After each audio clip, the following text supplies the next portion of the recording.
Well, welcome everybody to the Flower Podcast. Today's guest is very special to me in a way she doesn't even know yet. So I'm going ready to share her in just a second. So welcome, Carly, to the Flower Podcast. Hi, thank you for having me.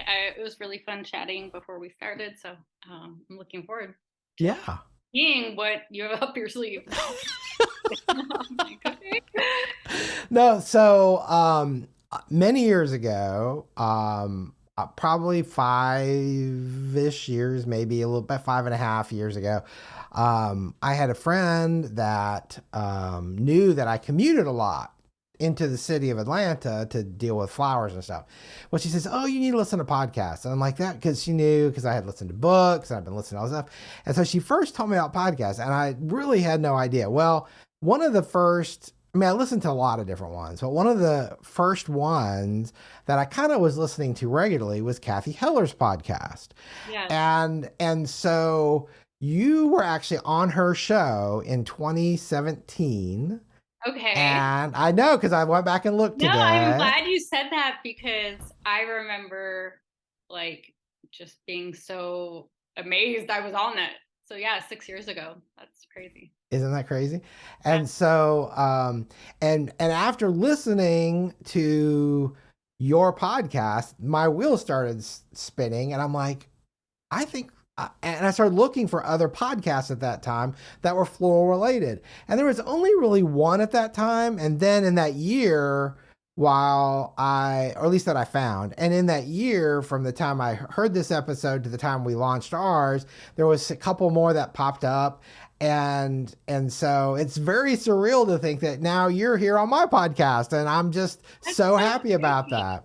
You just like transported me back to that, and I could tell you I was in our studio in Mar Vista. You had asked about like my flower studios, and I've worked in a lot of places, especially in LA, just because I sort of go with the times and the economy and try to. I really don't like having leases and stuff, so I sort of like subletting when I can. But anyway, we were in Mar Vista, and I remember doing that. And I think I had like tweeted, like I'm not really on Twitter or anything anymore, but yeah, 6 years ago I think I just tweeted about how much I liked the podcast because someone had told me about her podcast. And then she's like, "Do you want to come on?" And I was just like, how am I going to talk about these really successful people on it? I'm not there yet. But yeah, that I do remember also talking about business idea that just didn't come to fruition. So it would be interesting to look back on that. So that's so crazy Yeah. how it's all intertwined, man. Isn't it? So ever since then, I have wanted to have you as a guest, and you've always been on my bucket list to have. And it's just so funny that um, I didn't realize that you had Nashville roots now, and here I am, and it was kind of like I guess someone who knows both of us kind of connected us, and I was like, "Thanks, Lisa, I appreciate that." Yeah. So Hi, Lisa. Hey, yeah, Lisa. Hey. yeah. Yeah, she started her own flower business, and we met through Two Step In. I'm like one of the few people that likes the old country stuff out here, so I like going to like the Opry and Two Step In. We both haven't been forever, but that's how we met. And she works in PR and also started her business, so she's she's the one that sort of connected us and is helping me with some other PR stuff now. So hey, there's a hack. You know what I Yeah, mean? Like, absolutely. yeah. So yeah, that's how that happened. Well, I always like to start at the beginning of the episodes, just kind of getting an idea of how did you end up finding your way into the world of flowers? Yeah. So basically, I was around 19. I moved to LA from Arizona. I wanted to do acting and just like a cliche, and I had like an office job, and I was browsing Craigslist because I wanted to quit, and I saw a flower shop needed a salesperson. So I faxed over my resume. This was 2002, I think, 2003. And yeah, they called. It was the Empty Base. It's a pretty well-known flower shop in LA. And I got the job there, and she gave me a couple of flower books, and I was just a salesperson. And I really loved it. Like the pay was bad, but I was just, a salesperson. And we had a lot of celebrities come in. That was exciting, and calling on the phone and just ordering their flowers. And yeah, it was great. I got to learn the flower names, sort of put like the little prices in the buckets. They really separated the designers from the salespeople, so I didn't really learn that much about design, but I enjoyed it. And then I'd quit. I'd gone to work at a store called Fred Siegel, which was also very popular at the time, the clothing store. And years later, I had moved to an area. It's off La Brea for those that are familiar with LA. And I needed another job. And actually, on the like a block away was a place called Rita Flora, like Rita, the woman's name, and then Flora. And it was a half restaurant, half flower shop. And it was amazing. Like the best job. I'd always wanted to be in food. It was so cool, and the food was so good. It was like a proper restaurant, and then a proper flower shop, and then in the middle some of the tables met inside the flower shop. Oh, cool. So neat. Yeah. And it was like there would be like a designer or two. Flowers I don't think were a huge part of the business, but usually be one or two of us. And I learned to make hand sort of wrap bouquets, and we were in a very predominantly Jewish area, so for Shabbat a lot of people would come in for their flowers, and I would get to make the bouquet. So I sort of learned that way. And then that was sort of when I realized I want to own this sort of space. um yeah, that has never happened, but maybe one day in the future, I don't know. But that like was pretty much perfect, because it was nice to be around. It was fun. I could play my music. I like working alone, so you know that part I had. And then the designers, actually, it's funny because there's only one or two designers there, and I haven't thought about this lately really at all since I've started my business. But because it wasn't such a huge part or like a big turnover, they would always say it's not what you're working with, it's like how you arrange it. Because I would just watch them sort of go through all these sort of scraps, leftovers in the different buckets, and then create amazing arrangements. And I actually think that really helped me in a way. And I believe, look, it's a little fuzzy, but I would take home flowers, experiment on all that stuff. So that kind of was the idea. um, After that, I went to Mark's Garden, because to me they were the best, and they do a lot of celebrity weddings, and they paid good for it at the time. I still remember it was 15 an hour, which was so much for just being like a salesperson. And I would ask all the questions there. I was like off my rocker. I was partying. I went in school, just like, oh my God, crazy times. But I did learn a lot there also. And I would also bring home flowers, kind of experiment. But I would always watch what the owner, so it's Mark and his husband, what his Hmm. husband, who was really like the creative marketing genius. Like I would see how he would market things, and he'd always be sending things to the press, or just interesting, to sort of glean off of. So yeah, that's kind of was my experience. And then I had taken a couple of years off school. So by the time I got, went back and got all the transfer credits, all that stuff, I graduated in 2008. My degree's in psychology. And my roommate at the time just encouraged me really to start out of our apartment. I never wanted to be a designer. I truly thought I would just own a flower shop and hire designers and that sort of thing. But because it was the recession, and Oh, yeah. I had to, basically, I was working, so random. I was working at the Organ and Tissue Donor Agency, um, medical field, and I hate medical stuff and I hate watching medical stuff, but it was like the one place at the career fair I could work. So I was supposed to be there 2 years because of all the training you have to do, and I just was like at my wits end. So I think I somehow left and was on unemployment while I was also sort of building the flowers. But I was just hustling every day, all day, like doing whatever I could, trying to outreach to people, try to get just orders from friends and acquaintances, and just run down to whatever wholesaler or Trader Joe's, make up something, go to like home goods.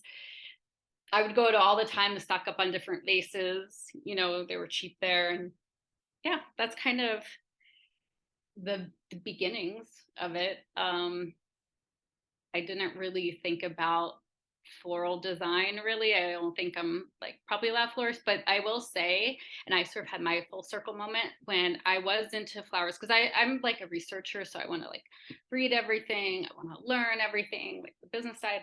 But David Stark, do you know him? I He don't. David Stark Designs. He's like has an amazing event company in New York. They do just like crazy things, not just flowers, but he starts a florist and I own a lot of his books.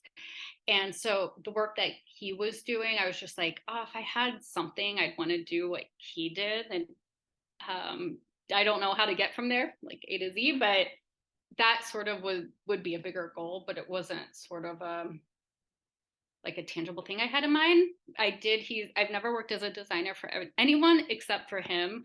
And I did freelance for him for 2 years in New York while also sort of having my business. But that was amazing to get to work on that stuff. So, having spent, and I know I've shared this on the podcast before, but having spent about 5 weeks in LA 2 years ago, I mean, it's just mind blowing place, especially for flowers. I mean, all the growers and the market and all that kind of stuff.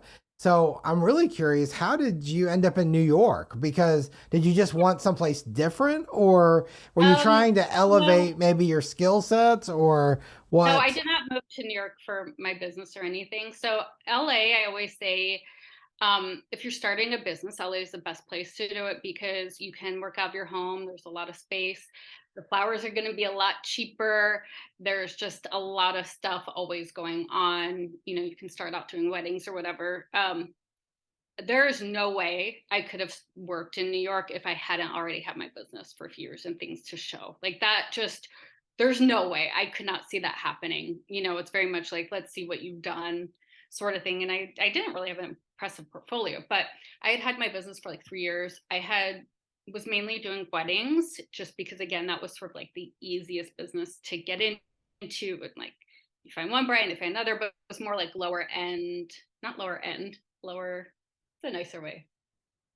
Low, not as much money, lower budgets, lower Hmm. budgets. We'll go with lower budgets. So I was doing more quantity, I guess, you know, lower budget weddings, getting so burnt out. And I went through a horrible, horrible breakup. This guy Hmm. like madly in love with, living with.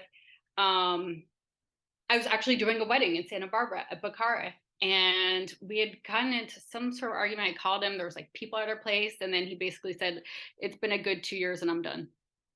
Yes, I Wow. was doing a wedding and like I was waiting in between you know, the ceremony from when it's done, so you have The to do the flip. write down and Yeah. yeah, and I remember my friend was the wedding planner and like later that day or that next morning, she's like, no, I don't believe that 'cause she knew us, you know, I had done her wedding flowers in fact. And I was like, no, there was just something in his voice and I just knew. And it was like, man, that was brutal. So I had already gotten sick of LA. And again, I was really struggling financially just because it's hard to start a business. Like, and I was on unemployment a lot. And then I was kind of doing side hustles. Like I was broke, you know, but for some reason, I guess there was just nothing else I thought I would be doing. You know, I just kind of was, there was nothing else that I wanted to do. So I just kept moving forward.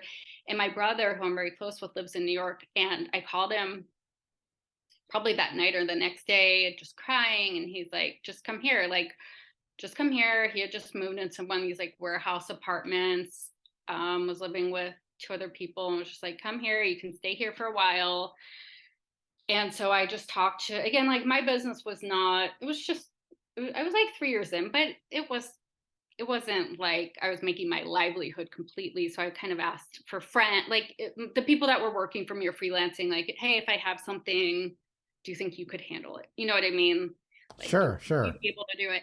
So that's why I ended up in New York. And I had like literally just like not hyperbole, like literally $2. I remember just taking like my ATM card, overdrawing it, the amount to get cash and like a couple years later my dad was just like, why didn't you like ask at least a little bit? But it just I had been on my own since I was 19 and just didn't, I don't know, I just didn't feel like I could or had anyone to fall back on, or I don't know. So I went, and it was a pretty messed up situation because my brother, no, there was not any room for me. There was no room for me. And I had found this sublease probably off Craigslist again. This was like 2000, this was 2012 going to 2013. With these like two guys that were like these foreign guys living in New York that wanted, like, super sexist, wanted me to like clean out the refrigerator and clean and do all this stuff. And I'm like, anyway, it Oh, was horrible. I had to then go back, stay with my brother, sort of couch surf when I could. And a friend had gotten me a job at Brother Jimmy's Barbecue. If you're familiar with New York, it sucks. It was by Penn Station. I worked at that one next to Madison Square Garden. It's okay. It sucks to work at, but it's pretty good. And I worked there as a hostess like 2 nights a week, and then became a server. I'd never been a server in my life. I was 29. Just like, I looked really young, so I don't think people quite believe me that I had a business of some sort. And I was just didn't really know what to do. It was the lowest point in my life for sure. And I had the idea for my book that at the time was original because we didn't really have Pinterest and blogs, and right. Instagram wasn't like, it was really to make my life easier. And the flower recipe book, which is a great book, that came out maybe a year before mine. But so obviously, like, lots of ideas are always similar, but none of these types of books were around. So I was like, I'm not leaving New York until my book gets published, or I like get a TV show of some sort. I don't know, like a hosting or flower show I really wanted to do. So I was kind of like just adamant, like, that's how it's going to be. And yeah, I was waitressing. I got a job waitressing 2 other places. And then I had gotten a literary agent, just like a very traditional route. And New York's just crazy. It's the craziest place because you can have the worst time of your life and the best possible time of your life. So that same year, the end of Wow. 2013, before I turned 30, my agent called. I was working at the lunch shift, and she's like, "Where are you?" I'm like, "I'm working." And she's like, "Your book sold. Like, they're gonna buy it." Grand Central Publishing, which was an imprint of Hachette. And that year, I had kind of rebuilt myself, like just reaching out to people. And so New York, of course, it's always those things. And I'm not really a person that says like everything happens for a reason. I think you can kind of make the best of what happens and look at things that way. I Sure. don't know. I know people say that all the time. I'm just like, well, things could have also gone the other way, and maybe that would have been great. But the whole breakup, which seriously sucked. Oh, his mom has my book. And we were very close. And she's like, I remember she wrote me an email because even though it sold in 2013, and like that's a whole nother podcast. It didn't come out till 2016. And she sent me an email like, "Hey Carly, I have your book. It's like on our table." And I was like, "Ha, bastard." Like, every time he goes home, he has to see my face, Oh, how like, funny. it was so good. And the publisher actually was really interesting because they only talk to you about marketing. Like, they don't really care about anything else, truly. And it was very important for them that I had worked in New York, because they said most people that buy books are in the Northeast. Isn't that interesting? Interesting. So I don't Yeah. think it would have sold necessarily if I hadn't. It's just all these like very interesting things. And when I moved there, so I had two bi-coastal clients that were PR firms. Now they're the majority of my clients, PR firms, experiential marketing, all that. At the time they weren't. And I had just emailed both of them just to say hi because I didn't really have friends. And so they're the ones that sort of asked if I was out there doing events, sort of like your original question, like, were you out there to test the market to see? The answer was Sure. no. I was having a mental breakdown at 29, like, truly, just like everything in my life sucked. So um that's how I started doing events up there. And another girl I met was teaching classes at a place called Brooklyn Brainery. They still have classes for any sort of thing you could ever imagine. It's a really cool, unique place. And so I would do the flower classes there, like, pretty often, I would say. And that was like a great extra couple $100 each time, which for me was awesome. Like, do that twice. Yeah. It was great. And I would do like flower arranging 101, or we would have like little different theme classes, but I'd always pick out the best people who are just naturally good and be like, do you want to freelance? So those were my first freelancers. What a Um, great way to discover talent. yeah, and actually Jen, who owns that, is like, you treat this like your Craigslist, like you're posting. And I'm like, well, people are just like, they're just innately good at, they are like, someone can just arrange or put together colors or just have an understanding. And so when I was moving back to LA from New York, I sort of did the same thing that I did when I was moving from LA to New York. I asked one girl that was sort of my main, Julia, who you're listening, hi Julia. She later became a Broadway star and has a family. It's very awesome. But How cool. yeah, she loved flowers. I met her at Brooklyn Brainery during my classes, and I was like, "Do you want to? Can you meet me for a sec?" And I kind of explained this whole thing. She knew how to do the buying. I said, "I don't think I'm going to get jobs in New York if I'm not here. But if I do you think you could like head those up?" She's like, "Yeah." And then the same thing. And then I got like super busy there. So maybe that's the key, is to think you're never going to work and then you get work or something. I don't know.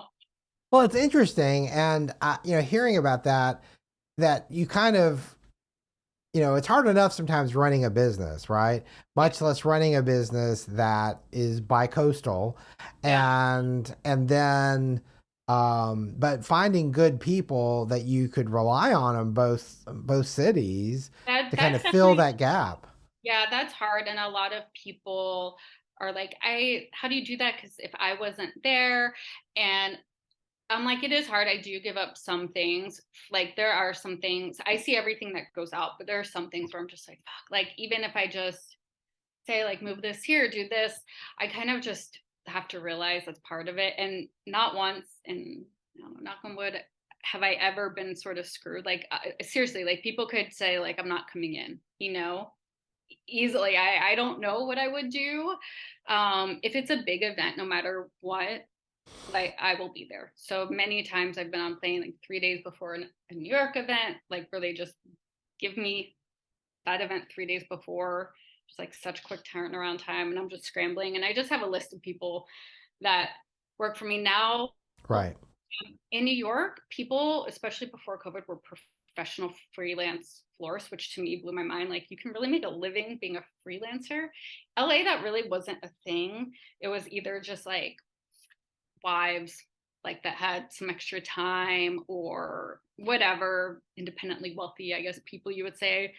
It's not like they were our professional freelance florists that do I that think full. New York, it's just there's such a different dynamic because there's so many. I mean, there's a lot of different kind of businesses in LA, but in New York, it just seems like it's concentrated more, and Yeah. it's just an interesting dynamic. Yeah, But you kind of have to, like, you're specialized in your thing, and like you said, it's hard to find good help. So I try to be super generous with people. I don't micromanage, but really if someone is just like disrespectful or whatever, they're done. Like I'm right, like, well, I guess people could do that, but then other people that work for me know that if they do screw me over, it's just like you're done. And I think people like working on my stuff, so they don't. But it is hard. Like after COVID, especially in New York, everyone moved away. Everyone. yeah. So right now, um, like I was there Saturday, I had asked two guys. They're not really florists, they're more like production guys.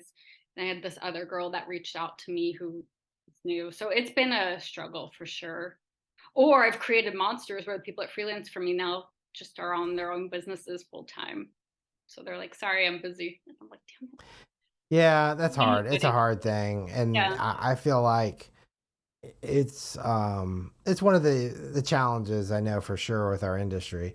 I know I think one of the things I'm amazed at is obviously you took bootstrapping to this extreme to build, to start and build a portfolio and build client base and make those connections. And I think that's really great because I think sometimes people feel like they've got to have all of these pieces in place before they can make that leap. Mm-hmm. And They'd what I probably kind of, be smart. They probably, but they. No, I'm kidding. I'm kidding. I'm kidding. I'm kidding. Don't do that. Do. I'm kidding. No, you just got to go for it. You're right. you don't have to have all those pieces in place. But I'm laughing because I'm like, man, you really just have to. Sometimes it's better when you don't because you don't have a choice. You know what I Hmm. mean? Yeah. You'll create, like I would reach out to people all the time, um, and be like, do you want to collaborate on this, or do you want to do this, or for any other brand, or I know styled shoots are still popular, and I don't think they're that beneficial, but they can be if they don't really cost a lot of money and if you can work with cool people. So like I did a few, but it was like with event people I wanted to work with, which that either gave me um, some press or maybe some referrals to bigger things I wouldn't have gotten. So it's really important to just jump in there and do as much as you can. And honestly, it just gets harder as you get older. It does. Like I don't think I Right. could have done what I did at 26 now. Just and I have other interests too besides flowers in my business, and I wish I kind of had that fire, but life gets hard. It really does. And whether you're single or you have a family or you have a full-time job, it is hard. So you just have to kind of just go for it. You know what I mean? Put yourself out there and just keep contacting people because generally people are like nice, and you might not get a response, but it's usually, it doesn't hurt. You know what I mean? Like I would cold email just prospective clients or businesses, or do you need flower deliveries, or do you need weekly accounts, or whatever venues to get on preferred vendors list. Like I was really treating that like my full-time job, like 8 hours a day, you know? And I'm sure 95% of that didn't turn into anything, but maybe the 5% did. Or if I hadn't done that, maybe I wouldn't have felt as Right. confident to do other things. So it doesn't really go to waste. But yeah, you should, since I just did it all on my own, worked out of my house for a really long time, didn't ever spend on PR press, um, you're going to trade your time for money. You know what I mean? And now, even if I have money, just no one's going to sell yourself better than you or know what you can do. So that's another thing. Like, for instance, Lisa, it's like, okay, sure, can you pitch me some things? And then she's like, well, you've already helped me. So blah, blah, blah. And I'm like, no, I want to pay you for your time. But still, it's like things are reciprocal like that, you know? Yeah. And um, there's just, you just kind of, you have to have that drive within. So even if you're bootstrapping, for me, I was reading like a lot of entrepreneurial magazines. You can read online now, like Inc. and Entrepreneur and all that, and just reading other stories of solopreneurs that started. And I would basically just copycat what they did. You know, like the 4 Hour Work Week with Tim Ferriss was extremely, extremely influential in how I think. A lot of it was just sort of out of the box, especially for the time it was published. And I think that's just the best way when, especially if you're bootstrapping and you feel overwhelmed by everything, honestly, find people's businesses you like and just try to mimic what they've done. Like that's it. You know, I got out Martha Yeah. Stewart's biography. I don't know if it's authorized or not, but it was really interesting just to even hear how she was sort of, you know, she would have the meeting about her magazine, but then say, well, on my magazine, I'm going to do the TV show and all this before anything was ever signed.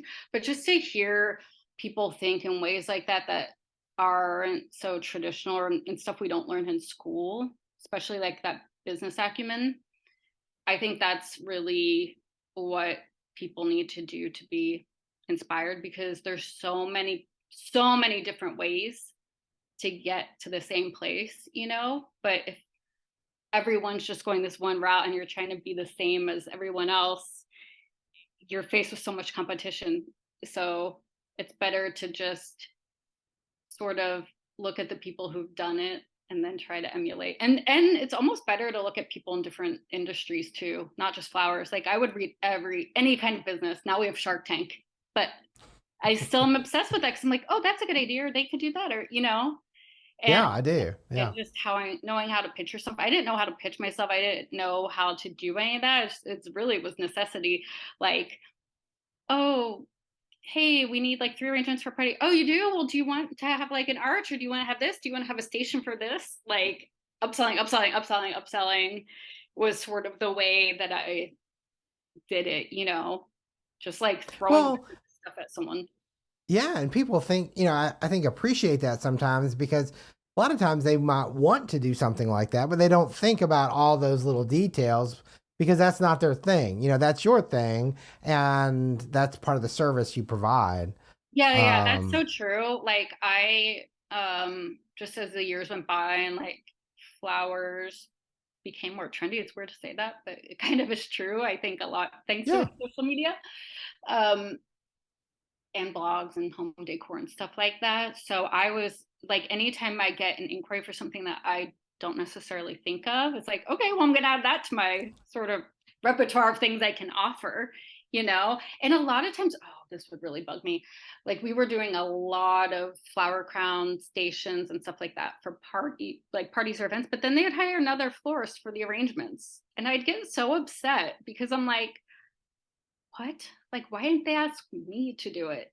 So yeah, it's really weird because a lot of times, on the flip side, a lot of times, especially for bi-coastal clients or something, they're like, oh, good, you already know how to do everything.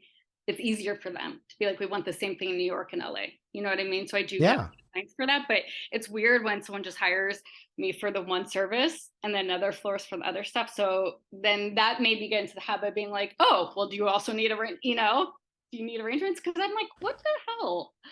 Like, Well, I think too, though. I mean, having dealt a lot with um, different size companies, sometimes those decisions aren't even made by the same people. Like that you would think, you're you would right. think that the You're right. Actually, that is true.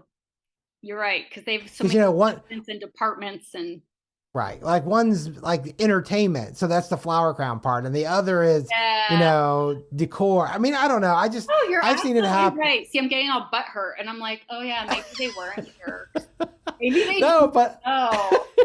no, but I mean, I just know having worked with film crews, and it's kind of like they don't know what each other's doing half the time, and then That's so true. it's so funny. No, But you're right. You're absolutely right. That's funny. but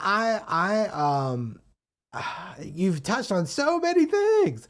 I want to dig in and just kind of ask some questions. One is um I hearing you talk, I hear you've mentioned like you just got done talking about like your desire to learn about business, learn how other people did business, this kind of stuff. I hear more business from you than flowers from you. And there's nothing wrong with that. This is, No, that's fine. I think so many times people struggle in one area or the other. It's great to talk with somebody who's kind of got both areas.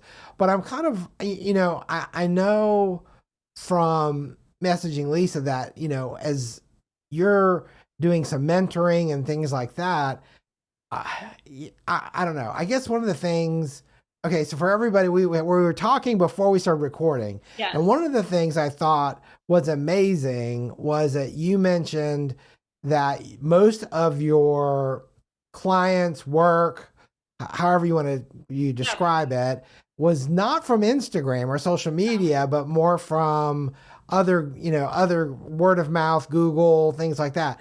And I think that one of the things I feel like, unless you're really business minded, like the ideas behind SEO and how to do that better and things like that. So I'd really love to hear kind of your thoughts on that.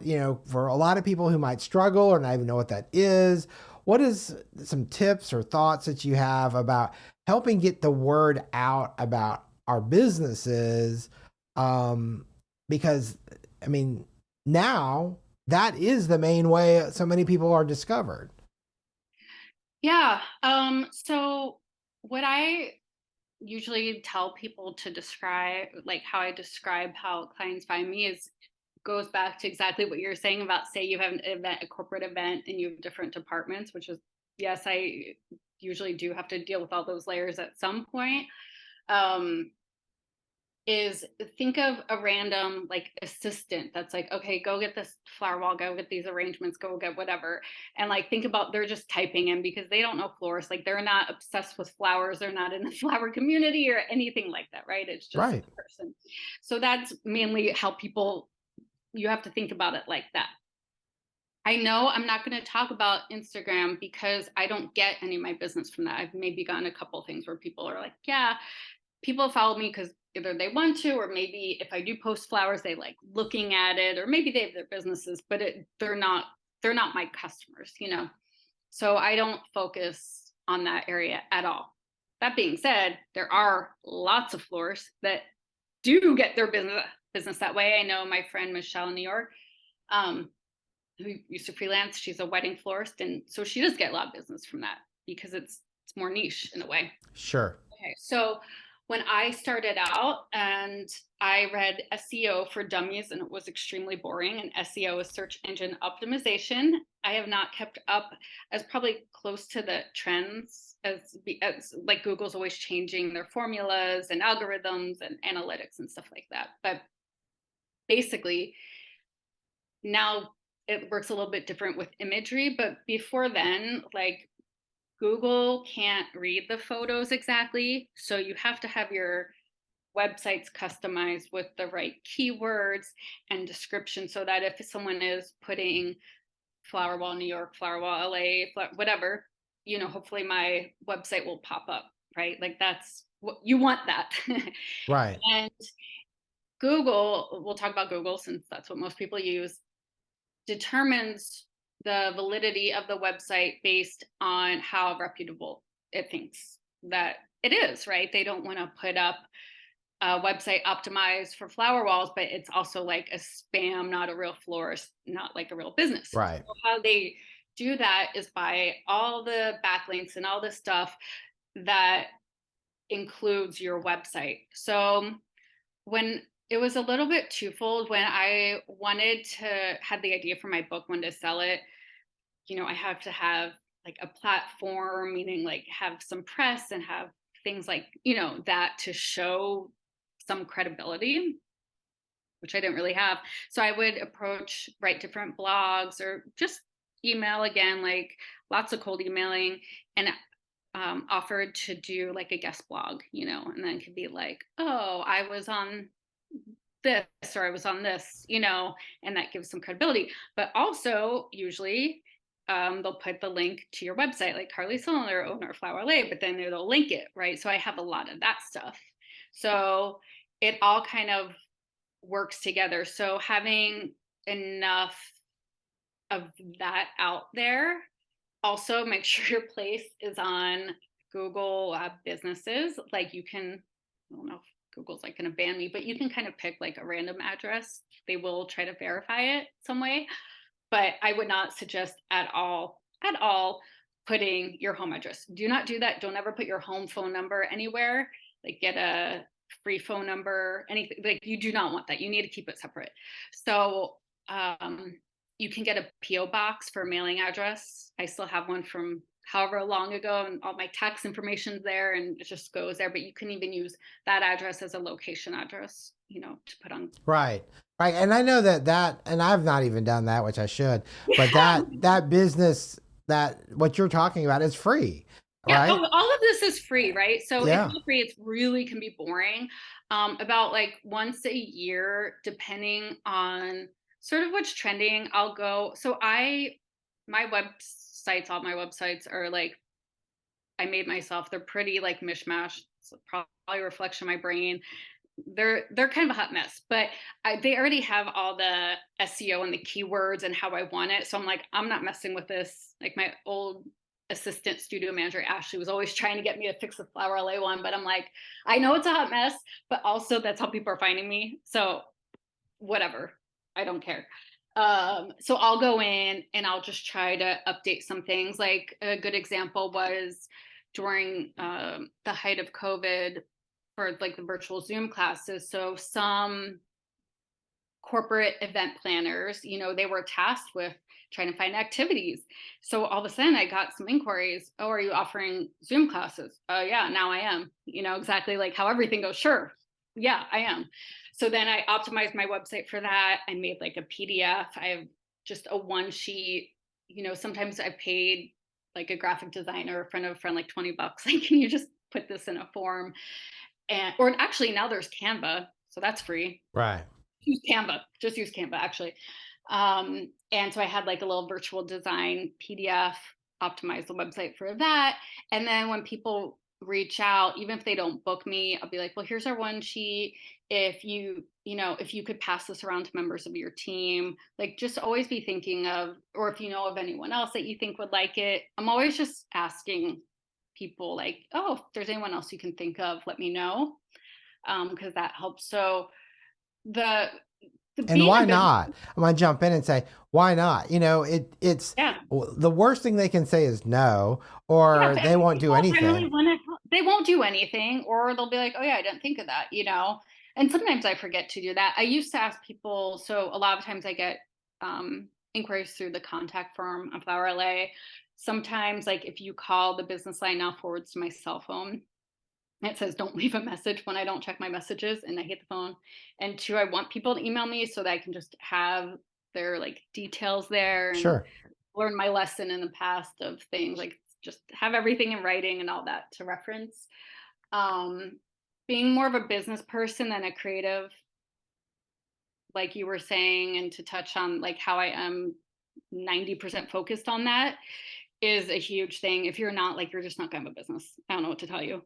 Like, I'm so, like, brash and blunt, but it's like a lot of people that freelance for me, they do that because they don't wanna deal with the business side, right? Like, I get more joy probably doing the business side than from doing the physical arranging. Like, for me, it's very repetitive and tedious. I'll make like one thing, walk away. I liked it when I was freelancing for David Stark, but that was like, sort of, it was fun and it wasn't every day. Um, but yeah, you have to be business minded if you're a creative and you want to have your own business. Right. And if that's hard, then you would probably be happier just working for a florist, and that's 1,000% fine too. But a lot of it just requires a different skill set. Um, Someone like long time ago had me read the book The E Myth, which is the Mm. entrepreneur myth, which is basically like just because you like baking doesn't mean that you'd be good at operating a bakery, you know?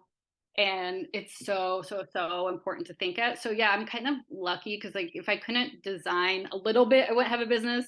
And if I wasn't interested in business itself, I wouldn't have a business. So like my brother, who's an artist, he's amazingly talented photographer. He's just not like me at all. Like, and I've asked him like, please let me be your agent. Please let me do this. I tell him about SEO and he tells me I'm wrong. And I'm like, how am I wrong if I'm the one getting business? You know what I mean? Like he assists and works on like huge photo shoots and has traveled the world, but for his own shooting, like I want to help him, but he's definitely more of just like that creative artist, like I don't get it, I'm the stupid sister, but I'm like, dude, you need to optimize your site because guess what? These people that are in the advertising agencies that need this, That's right. they're going to still be looking for a portrait photographer, fashion photographer, and like reach out to like 40 companies, just send the same thing. Here's an email template. So yeah, that's the way it goes. I think you have to be honest with yourself if that's kind of where you're at or not, you Yeah. know? Well, it's interesting because today I was actually it was yesterday I was listening to a podcast and they were just talking about kind of the traditional schooled mentality versus kind of, well, I guess a better way to say it is that a lot of our education system is still based in something that um,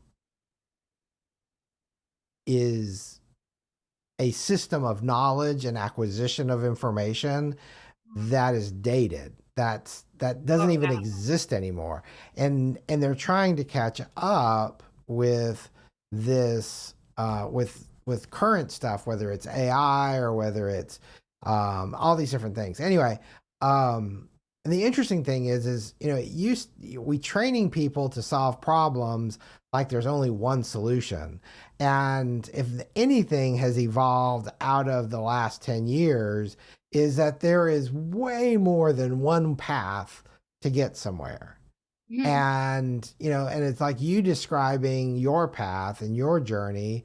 Yeah. And it's like, and I just think about that, and it just screams to me like, there is so many opportunities out there, and we just have to figure that out. But at the root of it, talking about, and I know some people might not understand, why do I want to talk about SEO? Why do I want to talk about this stuff? When it's like, well, at the I root of know. it is, this Boring. is what connects us with the Yes. non-floral world who spends Right. money on flowers. Exactly. And like, I'm like, it is boring. It does suck. Like, I have things on my, to-do list where I'll, like, actually, I just wrote this, and I've had my business 13 years. I have had a lot of amazing events, like gone to work seriously every area of the country. Like, I am super proud of like how far I've come. But like literally today, I just wrote Google reviews, get 2 more for each city I'm in. Like, that hustle never stops, because I can ask, and most, like, I sort of, some of my clients, it's like I'm just like on their back to get paid, get the thing done. Like, the last thing I'm doing is, can you review this? Because it's like they just want the job done. It's just like, let's do that. Okay. But so the Google reviews can be kind of a little bit tricky, but I just wrote that, like, I don't think people realize how much I hustle and how much I'm always doing. I go in waves, some days, some weeks, some months, especially still recovering from COVID stuff. Some days I'll be motivated, sometimes I'm not, but like those business things, Google reviews is like, that's boring. I get it. I have nothing to say of, like, yeah, how we learn and all that. It's either like, get with the program or you're not going to have business, and you're going to Mm. spend so much more time being stressed about not having business instead of just sitting there and doing the thing that you need to be doing, or like, you know what I mean? Yeah, I do. And I'm kind of curious. Okay, so this may be a really dumb question, so forgive me. I, when you have things like Yelp and you have other things, that you think of for reviews, but if somebody, cannot believe I'm going to ask this, but I Huh? obviously don't do this, but Google reviews, where do you go to put a Google review in? Okay. So that's really a smart question. So on, like, it'll say the business name, and then it might say 7 reviews or 5 reviews. I don't have a lot, even though I've asked like friends I've worked with, family, whoever, like, can you just write something because it'll help? Because I always think about what do I look at, when I look at that stuff, besides like seeing if there's some photos on there. And it is so tricky. Like, you have to, I think if you click the actual review, like the buttons, then it will say at the top, like, write a review. Like, I think like Okay. maybe you guys are also at that. So that's another reason I don't really ask like my clients really to do it. When I did weddings, that was different because you have such a close relationship with the bride. There's so many like websites, like, I don't know what's popular now, but like, say, Wedding Wire or things like that, where Right. it's totally natural, especially if they're happy and they love you and they send you nice things, to ask that kind of client, like, can you please leave this on there? It would really help. You know, that's so different. So for like a Google review, trust me, I go on the business places link, I click it, then I send it via email, like, and then I think you have to, most people do have a Gmail these days, but like if you don't, you'd have to sign up for one. So it's a pain. It is. And then like if I ask 3 people, like if I ask 10 people that I know, maybe one will do it. And I'm like, I hate everyone so much. Like, it would take me 5 seconds and it makes a big difference. But that was like, you have to like spell it out for people because I have to look. So yeah, No, I get that's it. it.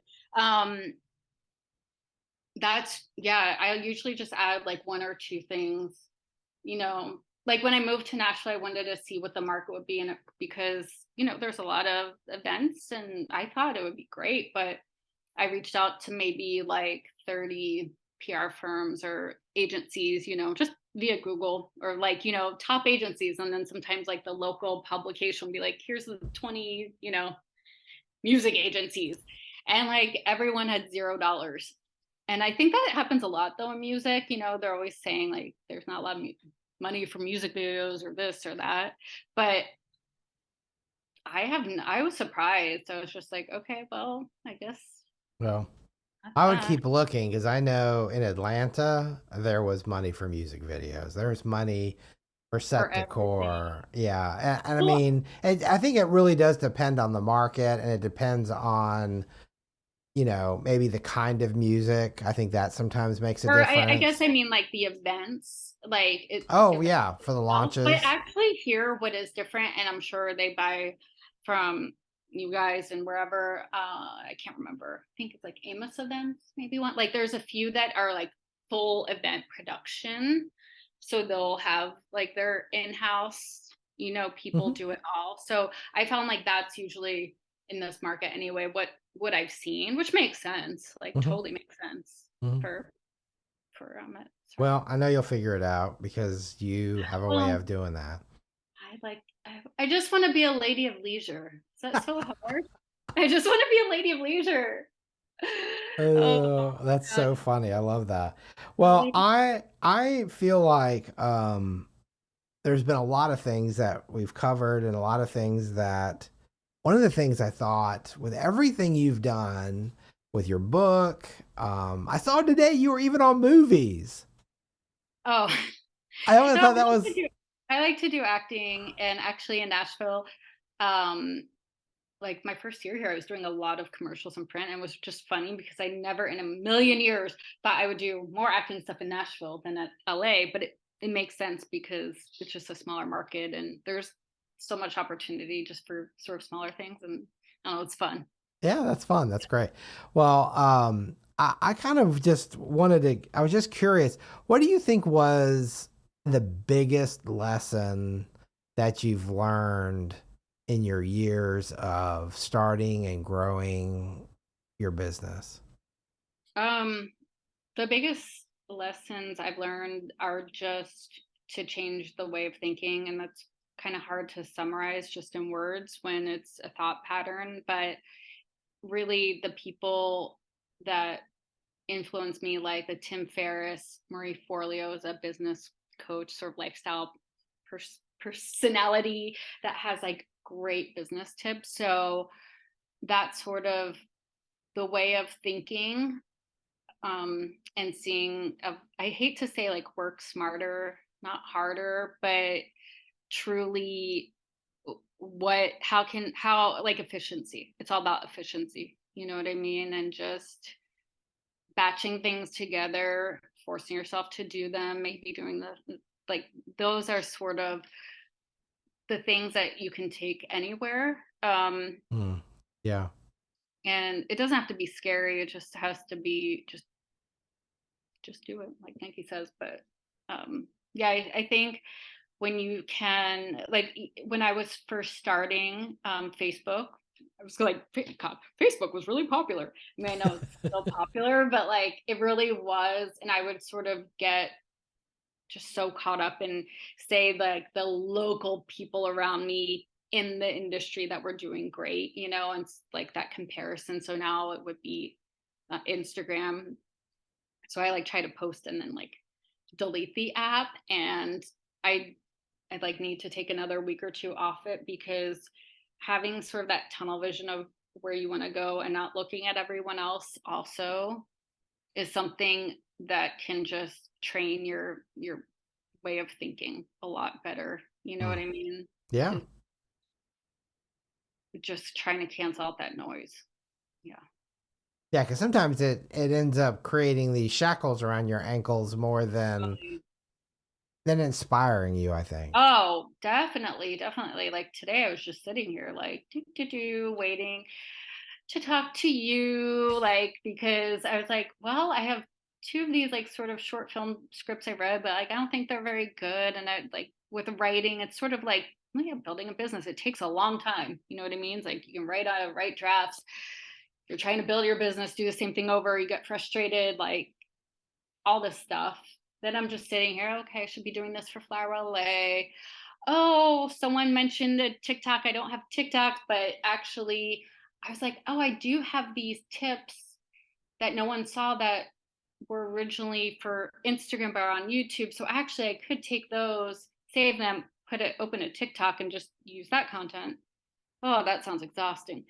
So um I had like definitely like that moment of like sort of the shackles also. And then like you just kind of have to like be like, all right, what do I need to do that gets me to where I want to go, not what I think I should be doing?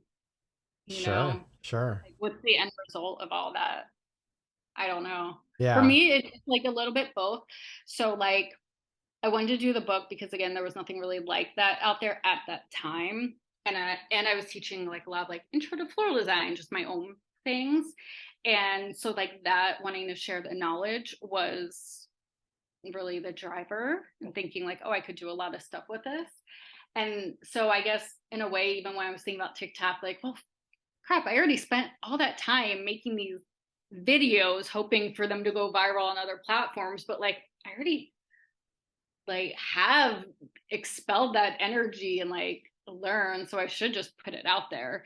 Like I need to stop thinking that that's gonna, for monetization purposes or for event stuff, like it probably won't translate, you know what I mean? Like mm, you really have to get focused on what you're doing and like why, because it can just be so overwhelming, you know. Or yeah, if you like, that comparison's a thief of joy, but like yeah, if you're going on social media you feel like the shackles because you're like, oh wait, they're doing that installation, they're doing this, and it's kind of a good idea to just pause. But actually Jamie, who freelanced for me for a long time and then moved back to Kansas City, oh, I should congratulate her for the Super Bowl.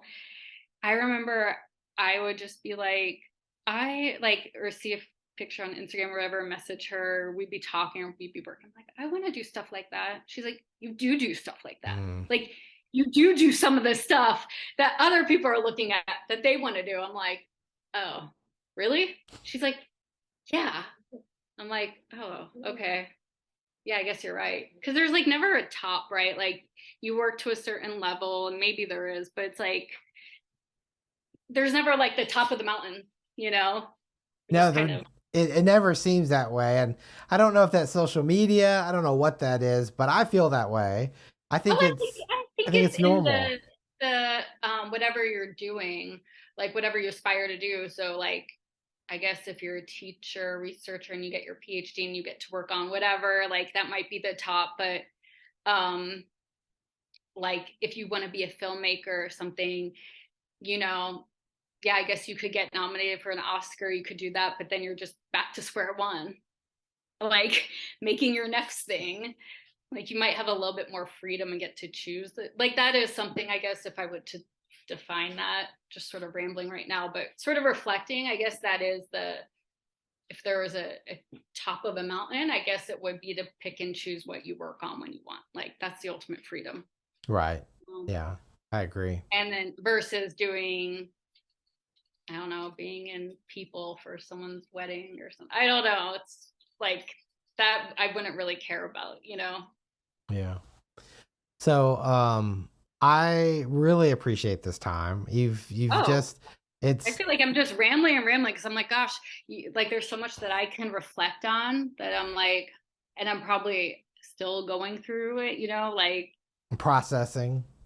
yeah, or thinking about like where I want to go. And like, we're all just human, like, you know what I mean? Like, what's actually going to make me happy versus all my lists of what I think's going to make me happy, of what I like Yeah. want to do. But for instance, Google reviews, then I might find more people. And I really like doing our really cool events and installations and like getting to do that. Like, I love doing that. Who wouldn't want to do work on like one huge thing a month, right? And chill the Yeah. rest of the month. Like, that's the dream. Yeah. So it's Yeah. like, I want to continue doing that.